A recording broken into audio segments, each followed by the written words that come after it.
we are kicking off part 2 of the series. We're calling this one Play Like Beth Harmon. And, you know, this is work that is inspired by the great show. And, I mean, we've even got Chess Life covering it. The Queen's Gambit with the character Beth Harmon. Like I say, I was inspired as well. And how would Beth play? As we looked at in the last video, Beth is an extremely creative, brilliant attacking player with an uncompromising and aggressive style. That being the case, Sicilian's a great place to start. She seemed to play it with both colors in the series.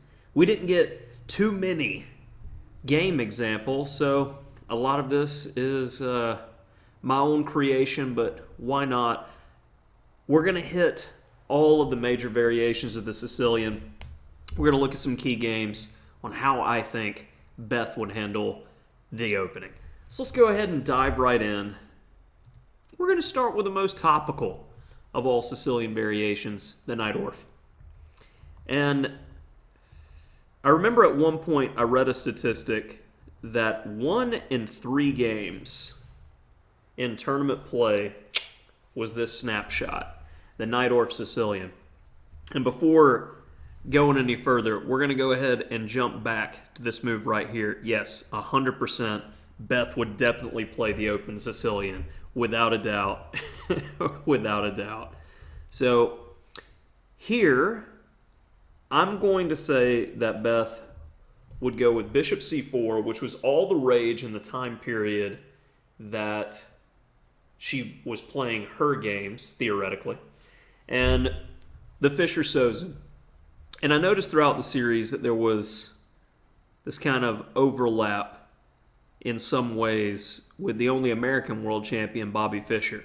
So it seems appropriate that she would play one of Fischer's favorite variations, Bishop c4. Now, e6, trying to blunt the bishop some. And you often want to play bishop b3. Black's going to play b5 anyway, but you just remove that tempo-gaining thrust with b5. Now I'm going to go a little bit sideways here. Queen f3. And an aggressive move because we have some potential discoveries at some point. We always want to be watching for that. Now we've got a couple different branches that we're going to look at here. Queen c7 being the main line. And we've got bishop b7. But first, queen b6. And this is purely designed, 1, tickle on the knight on d4, and 2, in the event of e5, you have that zwishes of bishop b7 discovering on the queen. So bishop e3, solid enough, defend the knight, get ready for some discoveries. And now black has this interesting move, queen b7, to stop this e5 idea. We're going to get an aggressive structure that we're going to see time and time again, castling queenside, rook he1, everyone is involved here. So, little branch, it should be noted that if b4, we are not concerned with losing this pawn because look at the amount of development white has. Everyone is in this. King's castled, both knights, both bishops, both rooks, the queen, everyone's involved in the attack. Black's got a pawn and he's way behind in development. This is going to be problematic. f3 and g4, and the attack is starting to play itself, and we're going to see it, this flinging of the pawns to rip open the black kingside structure. So, deviating from that, knight c5 makes a bit more sense. But then we say, okay, king b1. You don't want the pawn in the center. Queen g3 with the attack.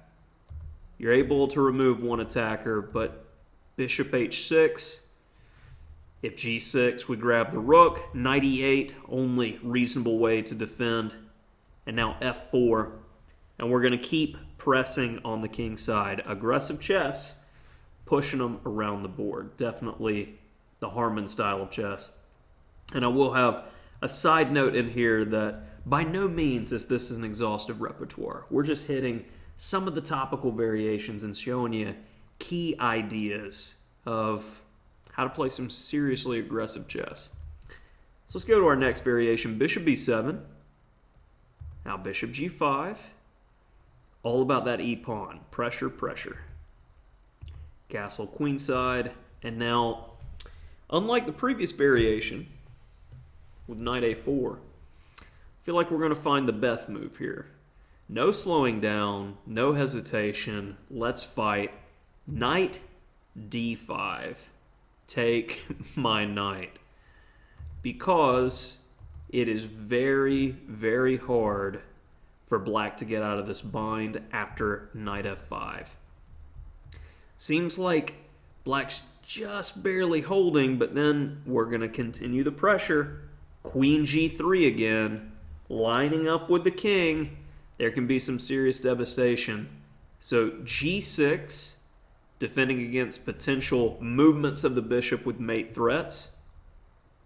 But here, this is where it starts to break. How can we add pressure? Bishop a4. The knight on f5 is immune to capture due to subsequent mate threats. And bishop a4 ties that other knight to where we are looking to just exchange, get our piece back, and still be attacking. So knight takes d5 as a forcing move to try to get out of trouble, but it's just not going to do it. Check. Takes. And after queen takes d6, white went on to win this game relatively quickly in 2008 because a knight is falling here, and the material makes a huge difference. So on to our main line after queen f3, queen c7.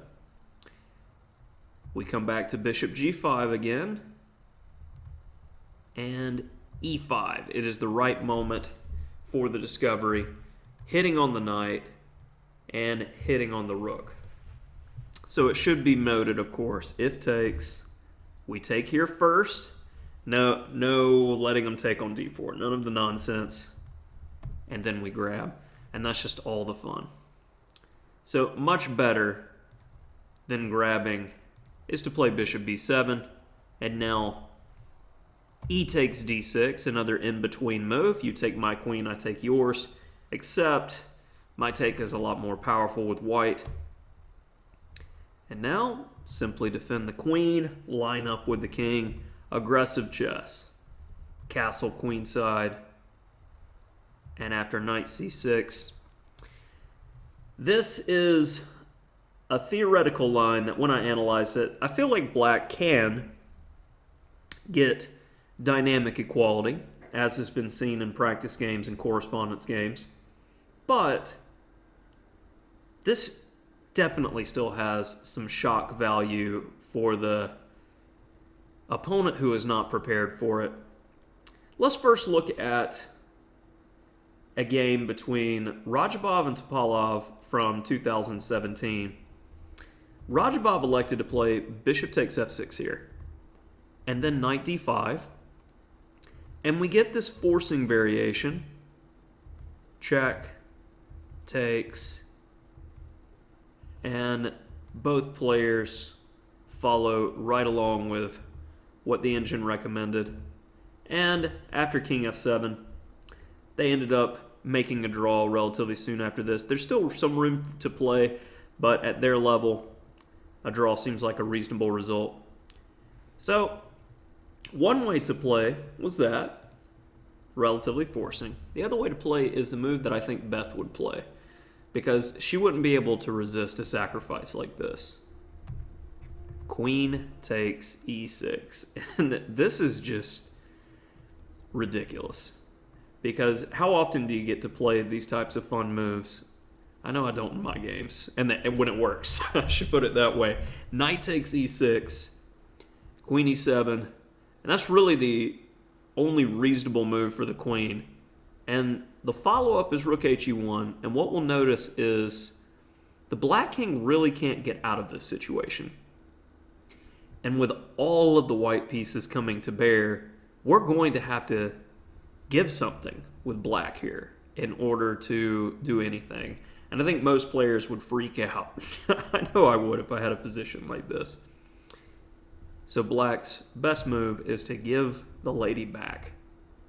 And after knight e7, we have all the pressure, and we get this forcing variation that with accurate play, this follows a correspondence game. After rook e7, two correspondence GMs agreed to a draw here, and the engine gives it basically zeros. So I don't blame them too much, but coming back to it, I selected this line mostly because I feel like that queen takes e6, that's the Beth move all day long. And that will start our series on, how would Beth Harmon face the Sicilian with aggressive moves like 14, queen takes e6.